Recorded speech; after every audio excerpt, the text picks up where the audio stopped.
Yeah, look, I thought we started really well, and unfortunately, probably we talked about long and hard during the week about our discipline and our, it's just after a 6-day turnaround, boys, unfortunately, with it, just didn't quite get our discipline right in that first half and let them down into their 22. I thought they came out from half time and played really well, and like you said, just didn't quite get it. It was a bit of a stop-start sort of affair. I mean, there was HIAs going on all over the shop. I don't understand how our game of rugby is supposed to be sped up, and the match day doctor seems to be on there more than anything around HIAs, but that's life. And look, I thought overall our boys actually fought back really well, and it was a shame just to let them in at the end there. Did you get the sense it was maybe tough to back up after such a massive run last weekend? No, I thought the boys trained really well. I thought their through Frank and through Tex, I thought they had a great build-up. Yep, it was a short turnaround. It's hard to get to Canberra, but we certainly can't blame the backup on it. I just think, like I said, it was just a couple of poor decisions just to let the Brumbies in and the Brumbies prepare. That's their bread and butter. There's been a bit of talk about whether you guys are getting a fair go, I suppose, from referees.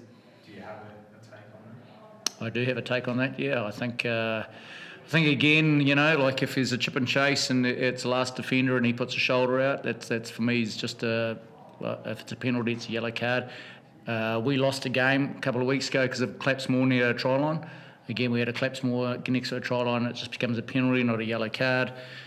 We put a lot of pressure on them on the goal line, and we just unfortunately didn't quite get probably the reward our players deserve. And again, it's just the game at the moment. It's just not always as easy to understand about why some things happen to our players and not other teams.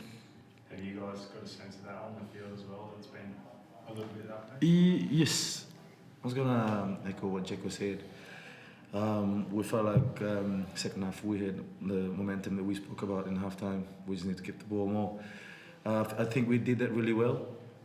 We just couldn't finish it with that lineup. We had 2 penalties.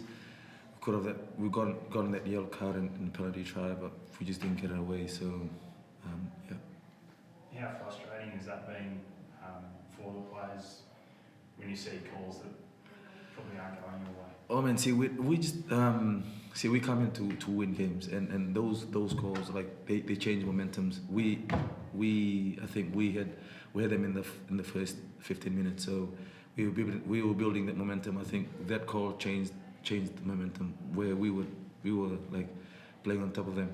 That call, I think, just giving back the ball, and then they just put it down the paddock, and then we were just struggling from there.